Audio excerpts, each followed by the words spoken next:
Um submarino fantástico, diferente de tudo que já foi concebido. Uma missão misteriosa de vingança de um homem sem nome. Uma viagem submarina a um mundo secreto.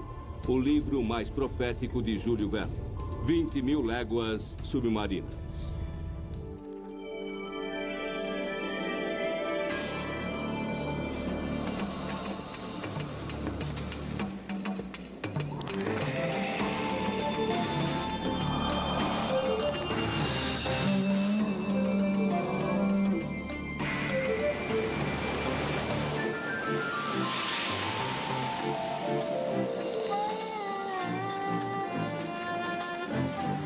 Grandes livros.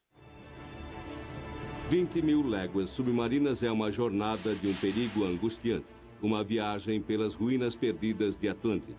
Destroços de tesouros fabulosos nas profundezas do abismo mais fundo do oceano. 3 homens ficam presos dentro do incrível submarino Nautilus. Seu captor, um rebelde sem causa do século XIX, o misterioso Capitão Nemo. Os navios de um inimigo desconhecido caçam o Nautilus enquanto um desejo insano de revanche motiva o Capitão Nemo. Encurralados num mundo além de sua compreensão, os 3 reféns acabarão por enfrentar o monstro mais famoso de Verne, a Lula gigante. Porém, os terrores de sua viagem são recompensados pela jornada épica que o aventureiro submarino Nemo os força a experimentar. Uma viagem às profundezas que, na verdade, seria uma jornada à exploração futura do fundo do mar. Os poderes proféticos de Verne fizeram dele o pai da ficção científica e transformaram sua história em um dos livros mais vendidos de todos os tempos. Did this man have a magic mirror? Did he look into the future and see what was actually going to happen? It must have been a fabulous ride to go on with him. The beginning of science fiction. Almost every commercial aspect of underwater exploration was foreseen in this book. It's absolutely amazing. First of all, submarines, self-contained underwater breathing apparatus, scuba. Aquaculture, shipwreck exploration. It was really almost a Da Vinci kind of prophecy.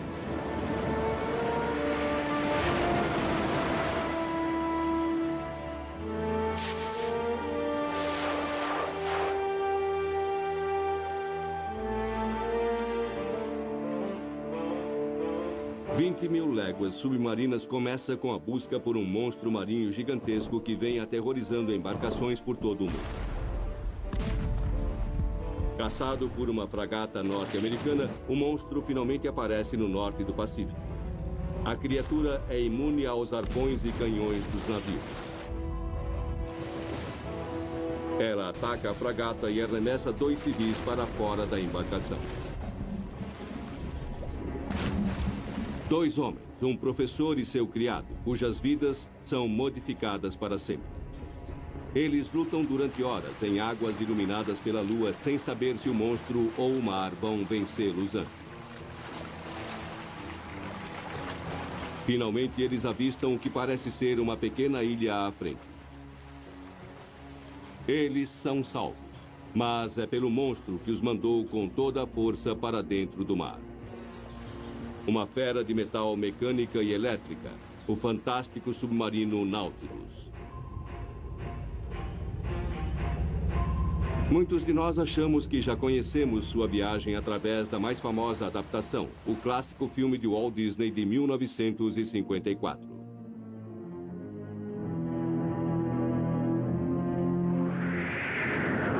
The most thrilling sequence ever photographed in motion picture history. The terrifying battle with the giant squid. Mas o filme de Disney, assim como a maioria das adaptações de 20.000 léguas submarinas, foi direcionado para um público muito diferente daquele que Júlio Verne tinha em mente. It wasn't written for children, it was written for adults who were exposed to this exotic world that Verne introduced them to. But I don't think it was a children's book by any means. Frequentemente mal traduzido do francês, até mesmo o título do romance é mal interpretado. 20.000 léguas são cerca de 60.000 milhas marítimas, medida não da profundidade que o submarino atinge, mas da distância que os prisioneiros viajarão. Com suas visões aguçadas sobre o futuro, das viagens de avião às viagens espaciais e serviços de notícia como os da internet, as ideias proféticas de Verne se tornariam realidade cerca de um século mais tarde. E em nenhum outro lugar as profecias foram mais precisas do que em 20.000 léguas submarinas. Como um livro publicado há mais de 130 anos conseguiu prever tanto? He opened up the ocean in a dream form and perhaps triggered a lot of curious people to go and see for real what's there. O amor de Verne pelo mar começou na infância. Nascido e criado na cidade francesa de Nantes, na costa do Atlântico, Júlio e seu irmão Paul partilhavam o sonho de viajar pelo mar. Porém, enquanto Paul cresceu e se alistou na marinha mercante, seu pai tinha planos diferentes para Júlio. Ele seguiria a tradição familiar e se tornaria advogado. Enviado a Paris para estudar direito aos 19 anos, ele chegou durante o tumultuado ano de 1848. A monarquia francesa desmoronava sob o peso da mudança e da revolução. Acontecimentos que causariam profundos efeitos no próprio Verne.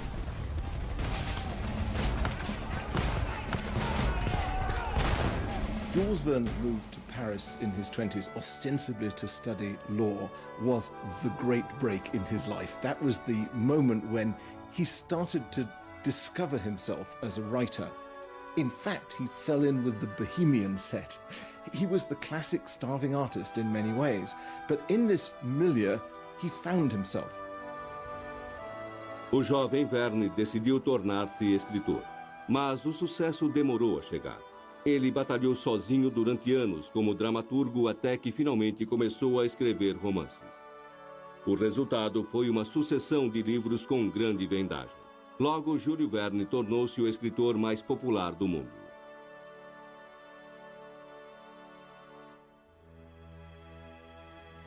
Quando completou 40 anos, ele estava casado e bem-sucedido, para qualquer um dentro dos padrões convencionais. E com os lucros de seus 2 primeiros livros de sucesso, Viagem ao Centro da Terra e Da Terra à Lua, ele recorreu à liberdade e ao mar. Ele comprou para si um velho barco pesqueiro, como seu bisneto recorda. The person who were living in another world in his mind. So he wanted to be far from the children and far from the family and far from the domestic problems. So the boat was really a good room to work. E durante aquelas noites longas e solitárias no mar, Verne imaginou uma embarcação submarina cujo nome ecoa através de toda a história da exploração submarina. O Nautilus. Foi um golpe de mestre. Para construir o submarino em sua mente, Verne misturou sólidas noções científicas com uma boa dose de imaginação. He used the best scientific knowledge that was available. When you combine that with his vision, with his ability to take a leap into the future from a firm base of scientific fact, you can see how he scored bullseye after bullseye for what was really going to happen. Ainda hoje, o Nautilus fictício de Verne continua sem igual entre os submarinos verdadeiros.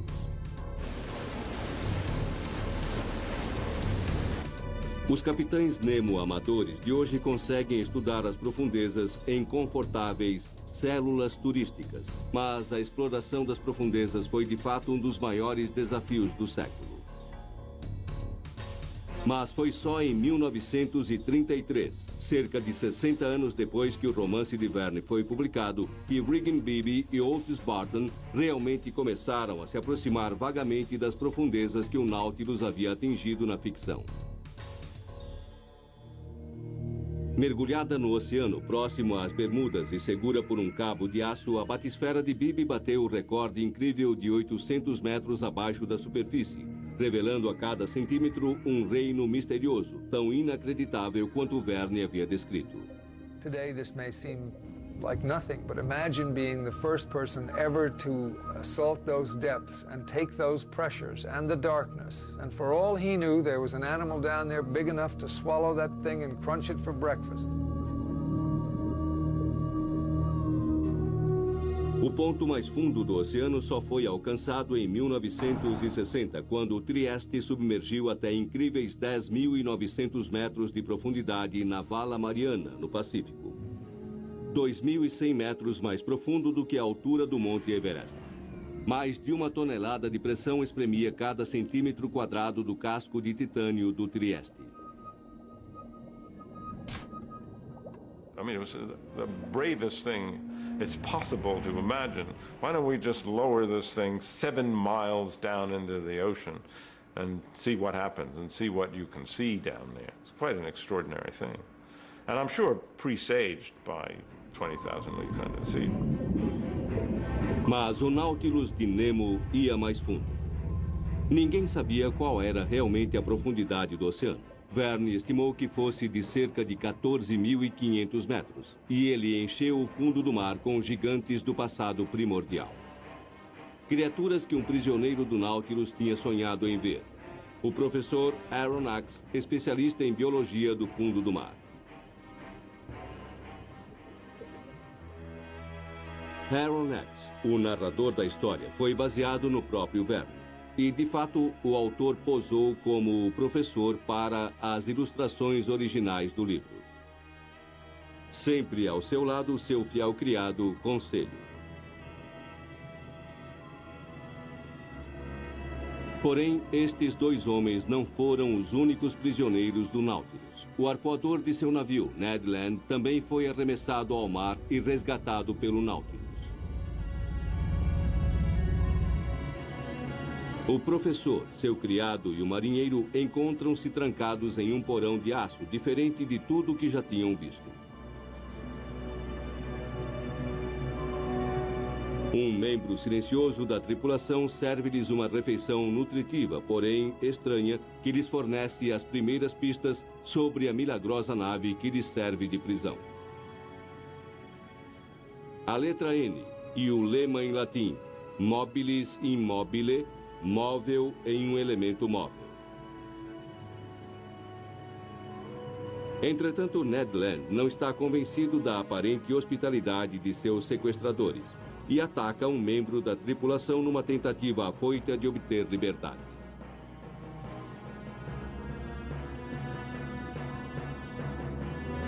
A tentativa de fuga de Land é interrompida por uma chegada dramática. A primeira aparição do Capitão Nemo, o contramestre do Nautilus. A condição de Nemo é simples. Os 3 homens são seus convidados, livres para andarem pelo submarino o quanto quiserem, contanto que jamais deixem a embarcação. A busca pela liberdade torna-se o lema mais importante do livro. É uma tarefa que acaba revelando a intimidade de cada personagem.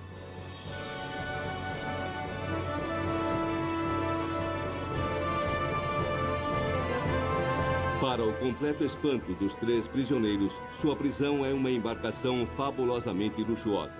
Há nela uma vasta biblioteca e um museu contendo espécimes de criaturas exóticas e peças de arte inestimáveis. Uma cadeia submersa que fornece uma visão rara de um reino que nenhum ser humano havia visto antes. Nemo avisa seus convidados.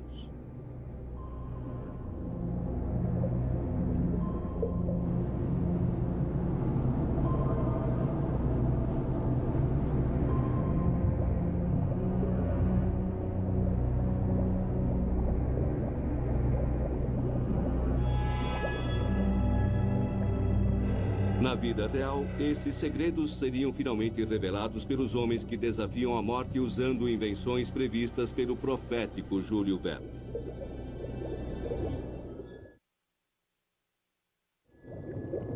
Todos os anos, milhões de pessoas mergulham em um mundo desconhecido, atraídos pelos silenciosos mistérios desse mundo. Um lugar rico em vida e com inúmeras possibilidades de aventura. Este é o reino trazido pela primeira vez à vida há 130 anos por Verne em seu 20.000 léguas The submarino. general population of the day had no idea about the oceans, really. Most people didn't know how to swim. Most people certainly had never been underwater. Imagine yourself a Frenchman in the late 19th century reading that under the water there was this great panoply of wonderful creatures and that it was possible to go there in a machine.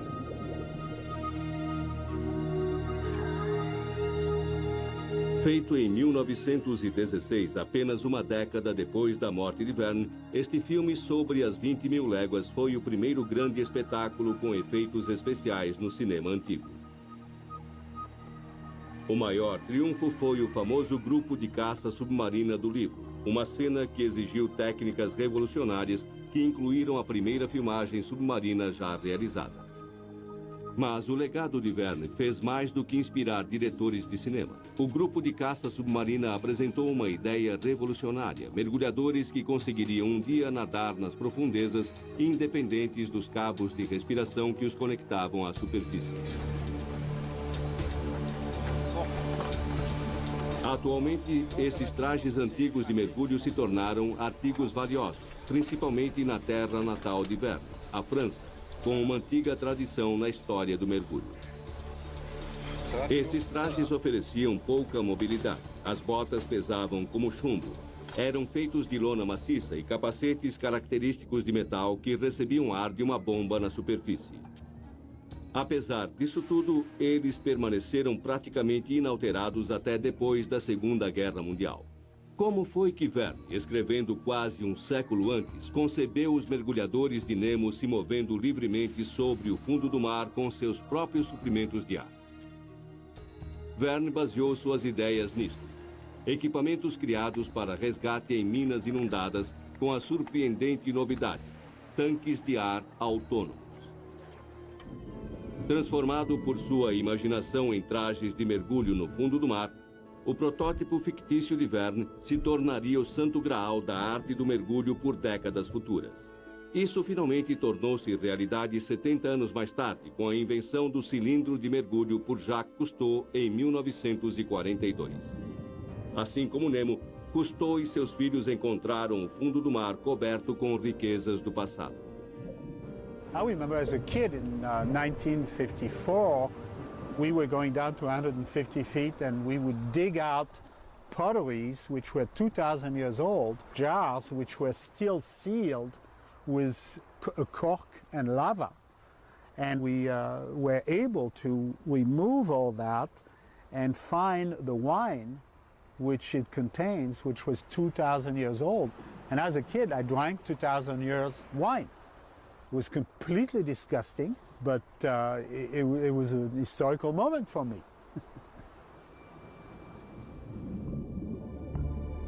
Mas atingir as profundezas extremas que Nemo e seus mergulhadores alcançaram provou ser um desafio muito maior do que Verne chegou a suspeitar.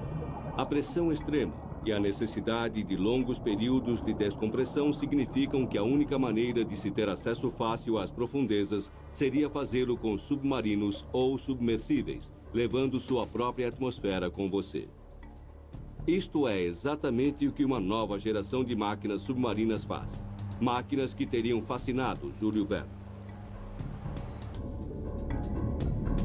Máquinas como o traje Newt, um traje espacial para o oceano profundo, e uma coisa mais estranha chamada Wasp.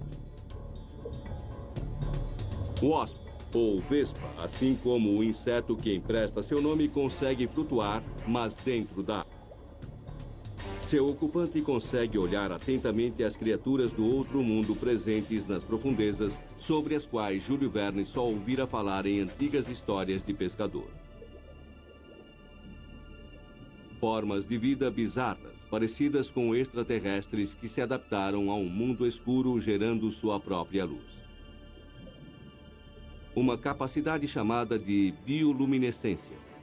Fascinado por esta estranha capacidade de emissão de luz, Verne não conseguiu resistir e imaginou tubarões gigantes e bioluminescentes, monstros que Aronnax descreve como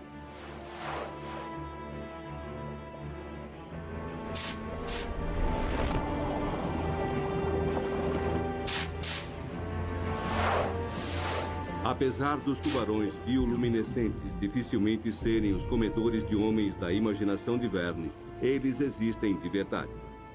E a curiosidade de Verne por este poder estranho de emitir luz mostra sua fantástica habilidade de perceber um assunto científico importante muito antes de qualquer pessoa. Visões inacreditáveis tornaram-se um hábito para os 3 prisioneiros a bordo do Nautilus. Até mesmo o submarino é uma maravilha. É um ambiente autossuficiente e independente.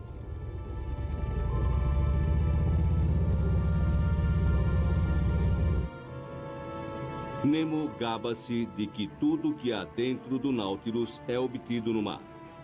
Comida, roupas, energia, luz, papel, tinta e até os charutos que ele fuma são feitos de álcool. A ciência moderna ainda não alcançou as ideias mais ousadas de Nemo. Ainda não conseguimos cultivar uma pérola gigante ou fazer charutos de alga. Mas as últimas expedições às profundezas do oceano confirmaram as grandes expectativas de Verne quanto aos segredos escondidos no mar.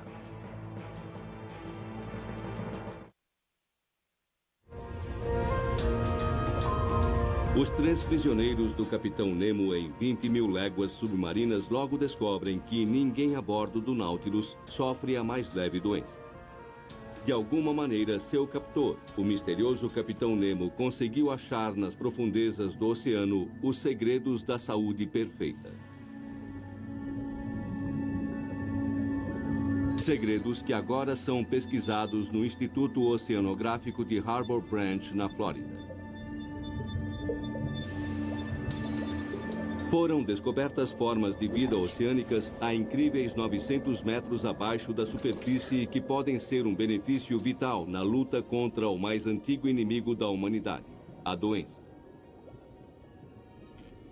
Assim como plantas na superfície, os invertebrados das profundezas contêm compostos químicos únicos com curas em potencial até dos nossos mais resistentes assassinos. Most of the research we're doing right now is aimed at finding things to treat cancer. We have a compound that we expect to go into human clinical trials in about another year. Entretanto, essa pesquisa, além dos benefícios, apresenta riscos. There actually are marine natural products which do cause cancer, and so you want to make sure that you don't give yourself cancer while you're trying to cure cancer. That would be kind of defeat your purpose, I guess. The sea is absolutely chock full of viruses. It's full of microorganisms. What one thinks of as clear, beautiful seawater is alive with microorganisms. And in many cases, these viruses are lethal, not necessarily to human beings, but there are long histories of viruses that are killing off seals and sea lions and dolphins, and largely, I think, as a function of human interference. Júlio Verne é lembrado como um defensor do progresso tecnológico. Mas ele também estava ciente dos seus perigos. Seus personagens expressam suas preocupações com o futuro do meio ambiente natural. He's the original ecologist, the first one who wrote about the need to save certain species. O Capitão Nemo dá um aviso ao arpoador.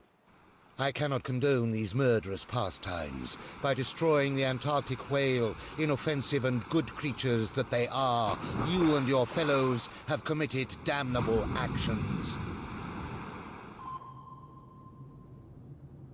Embora sendo um protetor confesso dos mares, Nemo tem um lado bastante obscuro, que é descoberto pelos 3 companheiros na costa da Austrália. Eles são drogados durante uma refeição e aprisionados novamente enquanto o Nautilus embarca em uma missão secreta de vingança.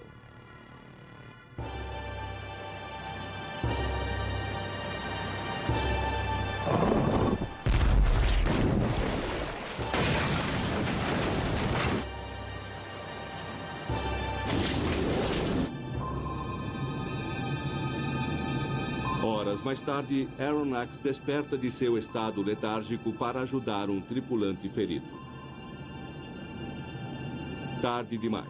O tripulante é enterrado em um túmulo de coral muito bonito. uma vítima de uma guerra particular sobre a qual Nemo se recusa a falar. Determinado a saber mais, Aronnax entra sorrateiramente no quarto de Nemo, onde encontra fotos de heróis revolucionários. Mas ele não descobre nada sobre a busca de Nemo, e nem o leitor.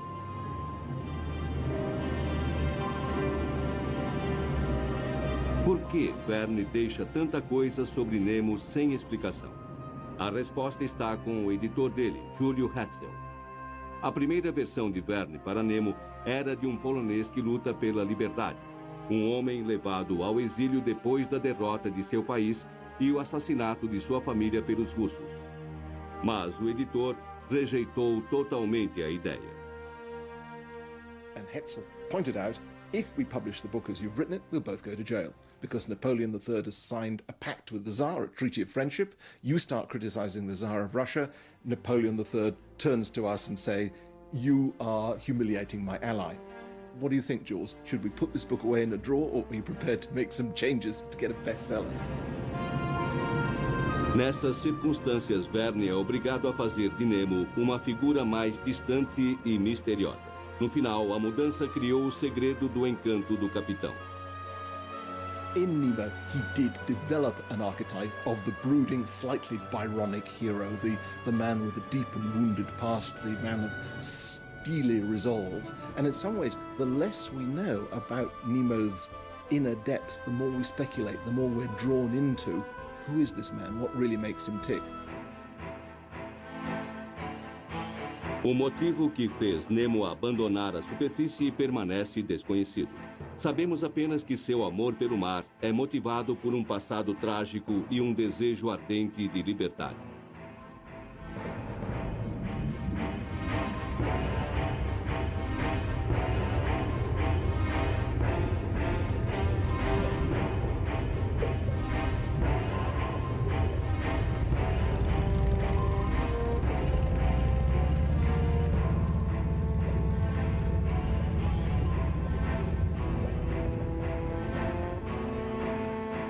Nemo se autodenomina revolucionário internacional, defensor dos oprimidos no mundo. Na costa de Creta, no Mediterrâneo, o Nautilus para descarregar uma fortuna em tesouros. O dinheiro se destina a rebeldes da ilha. Mas como Nemo acumulou tamanha riqueza, podendo financiar revoluções sozinho? A resposta novamente está escondida no fundo do mar.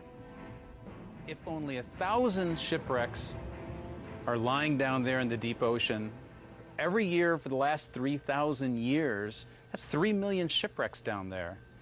It could easily be 5 times that many. Chegando à Baía de Vigo, perto da costa da Espanha, Nemo e seus homens saem para a água para saquear uma frota espetacular de navios naufragados com tesouros.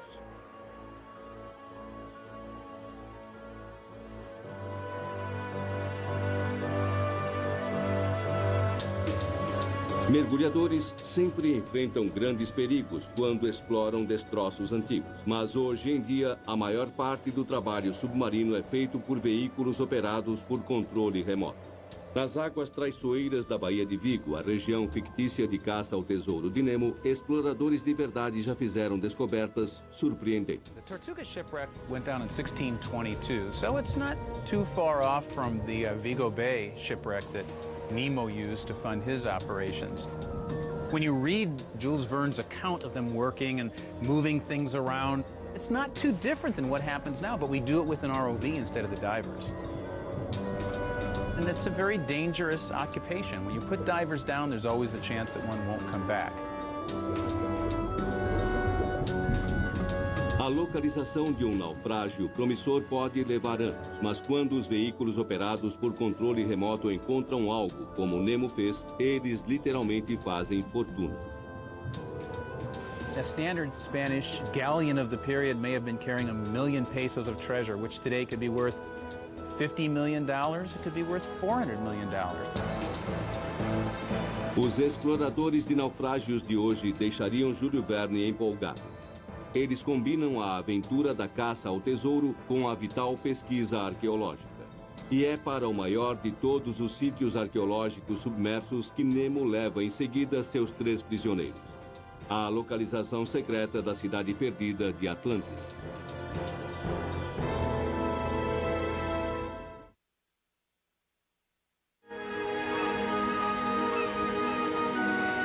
A busca pela civilização perdida de Atlântida atrai a humanidade desde que o filósofo grego Platão escreveu pela primeira vez sobre ela há 2.500 anos. Mas para milhões, a fabulosa cidade afundada foi apresentada pela primeira vez às suas imaginações pelo romance de Júlio Verne, 20.000 léguas submarinas. O capitão Nemo descobre Atlântida no meio de sua jornada de 20.000 léguas submarinas ao redor do mundo.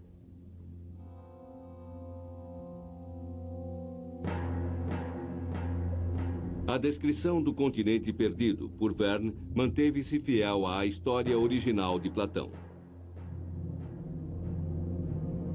O romancista encontrou um motivo científico para a repentina destruição do continente perdido. Ao localizá-lo numa região de vulcões submarinos, sua descrição foi tão convincente que alguns estudiosos logo começaram a dizer que Atlântida estava realmente enterrada nos espinhaços vulcânicos do Atlântico Central.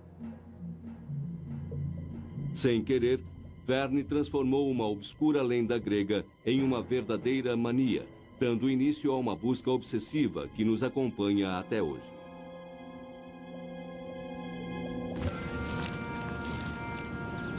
As ideias de Verne sobre Atlântida surgiram durante sua primeira viagem ao exterior, 10 anos antes da publicação de 20.000 léguas submarinas. Ele estava na Escócia, país de origem da família de sua mãe. Ele escalou um vulcão extinto até o topo, o Arthur's Seat, e observou a cidade de Edimburgo. Ele foi atingido por uma inspiração: Atlântida. Atlântida tornou-se então a imagem fiel de Edimburgo, a cidade de esplendores submersos, rodeada por vulcões que determinaram seu destino. A visita à Escócia também deu a Verne outra ideia para 20.000 léguas. Ele encontrou lá o nome de seu personagem principal em um lema de um castelo em Edimburgo: Nemo me impune lacessit. Palavras latinas para ninguém me ataca sem retaliação. Nemo significa ninguém, homem algum. A Escócia surtiu mais um efeito para o romance que se desenvolvia lentamente na mente do escritor. Em uma noite tempestuosa, enquanto ele explorava a costa escocesa, Verne se perdeu e chegou acidentalmente a uma majestosa herdade nobre. O escritor foi convidado a entrar. O que ele viu ali dentro tornou-se mais tarde o pródigo interior do Nautilus.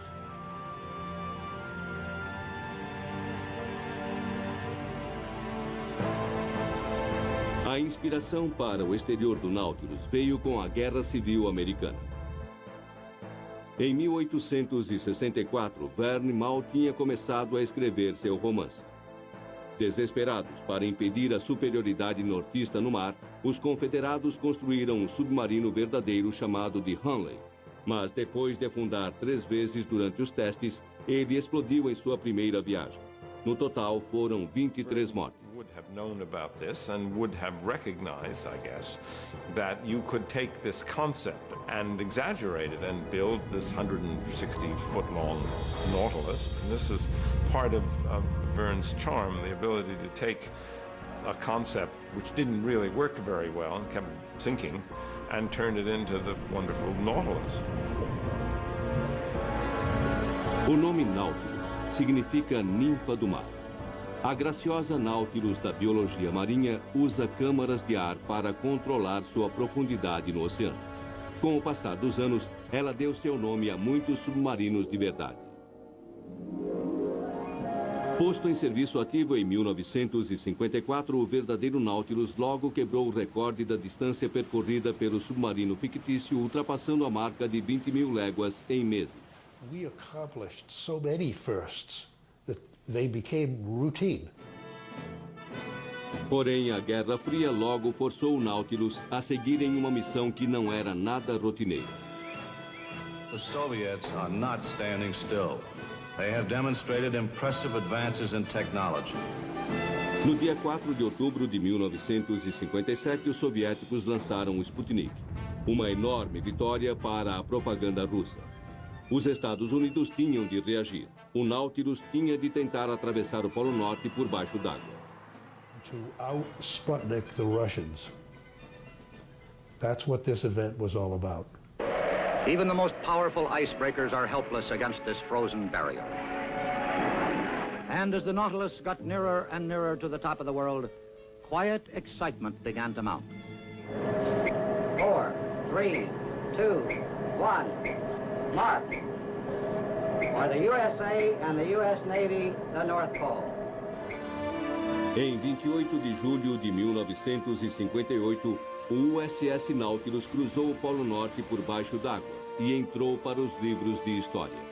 Felicitações chegaram de todo o mundo, incluindo a cidade natal de Verne, Nantes. On her return to New York from England, Nautilus received a hero's welcome from a grateful American people. The citizens of New York raised their voices in congratulation, and their voices echoed throughout the free world. Os Estados Unidos tinham obtido uma vitória estratégica incrível sobre os soviéticos. Tinha ficado claro que o Nautilus poderia ir a qualquer lugar no mundo sem ter de subir à superfície. O USS Nautilus tinha resolvido o problema de suprimento de ar. Ele podia gerar oxigênio a partir da água que o circundava, enquanto que, para o Nautilus fictício, esse era seu tendão de Aquiles. Um fato que seria descoberto entre as camadas de gelo no Polo Sul. A região antártica era quase que completamente desconhecida na época de Verne. Parecia até parte de um outro mundo, e assim era um lugar ideal para que Nemo finalmente subisse para a terra firme e onde ele revela sua enorme vaidade. O homem que se opõe a todos os impérios não resiste à tentação de levantar uma bandeira própria, um sinal de seu poder sobre o continente indomado. Mas Nemo paga o preço de sua arrogância, e em sua viagem de volta o Nautilus fica preso embaixo do gelo. Incapacitado de subir à superfície, o suprimento de ar vai se acabando. Aronnax desmaia, perdendo sua consciência. Para muitos de nós, a ideia de ficarmos presos em um submarino submerso é uma das piores formas de morrer, a maior das claustrofobias. Para quem está dentro de um submarino, este pesadelo é sempre possível, desde as muitas mortes dos pioneiros em submarinos até a recente tragédia com o submarino russo Kursk, que afundou em agosto de 2000, levando consigo todos os seus 118 tripulantes. Felizmente para Aronnax e seus companheiros, Nemo consegue o impossível. Atravessa o gelo, atingindo a liberdade do mar aberto. Libertados de seu túmulo gelado, o ar puro retorna ao Nautilus. A vida real é raramente tão misericordiosa. Em resposta a tais desastres em potencial, alguns afirmam que o futuro da exploração submarina pertence não aos vulneráveis submersíveis, mas à nova geração de veículos e robôs controlados remotamente. Mas será que até mesmo estas máquinas esperam descobrir o último monstro submarino desconhecido, a Lula Gigante, uma criatura imortalizada na imaginação do público por Júlio Verne?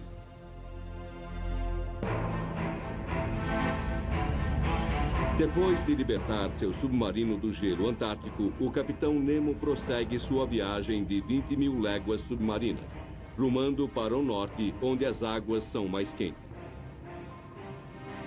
Ainda prisioneiros a bordo do Nautilus estão o professor Aronnax, seu criado Conselho e o arpoador Ned Land.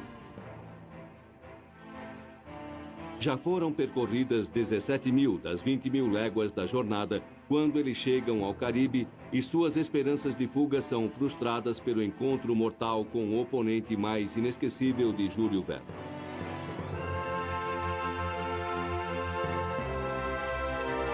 imagem criada por Verne de uma lula gigante, feroz predadora com gosto pela carne humana, moldou nossa visão da criatura desde então.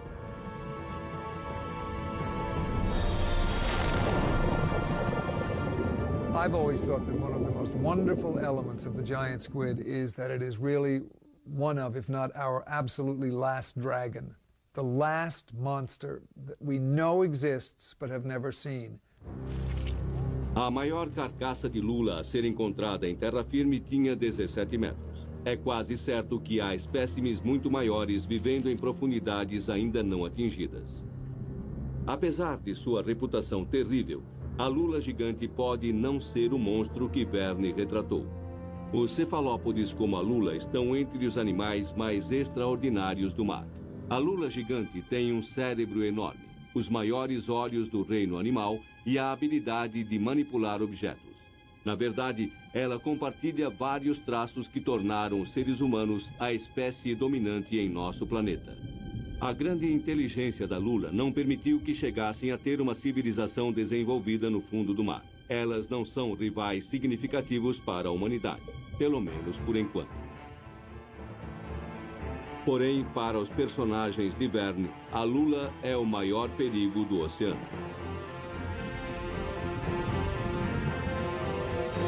Invadindo o submarino, tentáculos e homens travam uma luta desesperada e violenta. O final da briga é descrito por Aronnax. Monsters, mutilated and terribly wounded, finally retreated. Captain Nemo, red with blood, stood motionless with tears flowing from his eyes. Nemo está prestes a descobrir que seu inimigo mais formidável não era, na verdade, o monstro, e sim os demônios de sua própria alma vingativa. O Nautilus navega mais uma vez em direção à Europa. Mas no Atlântico, o submarino encontra um navio de guerra. É o inimigo sem nome de Nemo. Imediatamente o capitão é consumido por sua ira. Ele acerta em cheio o navio, afundando-o brutalmente, matando todos dentro dele. É um espetáculo sombrio que Aronnax testemunha em primeira mão. Este é o começo do fim. Nemo é dominado por seu remorso. Ele se retira para seu quarto, acabado, chorando sobre as fotos de sua família perdida. Nemo has finally realized that revenge doesn't get you anyplace. You set out to punish the atrocity maker and you become one yourself. And I think that's what Captain Nemo realizes at the end. O Nautilus se torna um navio fantasma. O único sinal de vida vem do som sinistro do órgão tocado por Nemo no meio da noite. Depois de 7 meses no mar, está claro agora para os 3 prisioneiros que chegou a hora de fugir, custe o que custar. A embarcação sobe à superfície na costa da Noruega, e Aronnax percebe que o submarino está em uma rota suicida na direção do lendário remoinho Maelstrom.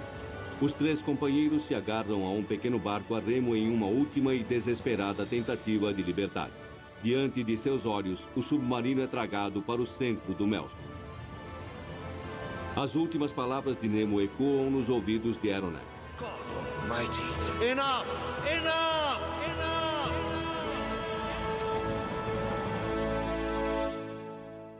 Mas para Verne e seus leitores ainda não foi suficiente.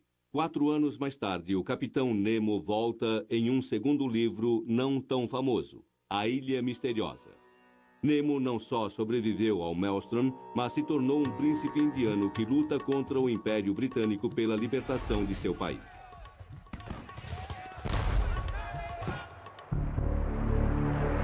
A embarcação de Nemo, assim como seu capitão, parece ter a habilidade de mudar com o tempo.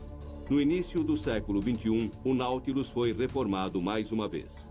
This luxury vessel cruises 1,000 feet under the sea at 15 knots, sleeps 11, and is sufficient for transatlantic crossing. E os paralelos não param por aqui. We have one client that's interested in having us build them a submarine that would go around the world underwater. They would like to retrace portion of the Nautilus's route 20,000 Leagues Under the Sea. Some of our buyers certainly sort of act like Captain Nemo. They tend to be very secretive, and we're not allowed to release their names, and nor any sort of footage related to what they have. Inspirações passadas, presentes e futuras para as explorações submarinas, o reservado Capitão Nemo e seu submarino ainda são os ícones mais persistentes dos mares. Vítima ou vilão, herói torturado ou anti-herói insano, príncipe indiano ou guerrilheiro polonês pela liberdade, Nemo é tudo aquilo que queremos que ele seja. Mas o sucesso do livro de Verne vai além de Nemo. What Verne accomplished was to show the public that the sea was a frontier yet to be crossed, yet to be seen, and I think gave people a sense of the adventure that was to come. Júlio Verne disse certa vez: o que um homem consegue imaginar, outro consegue realizar.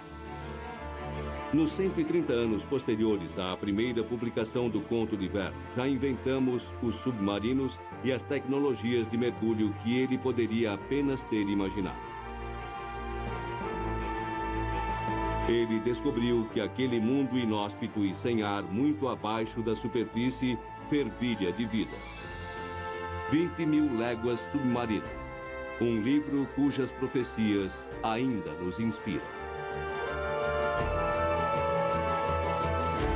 Versão brasileira, Clone.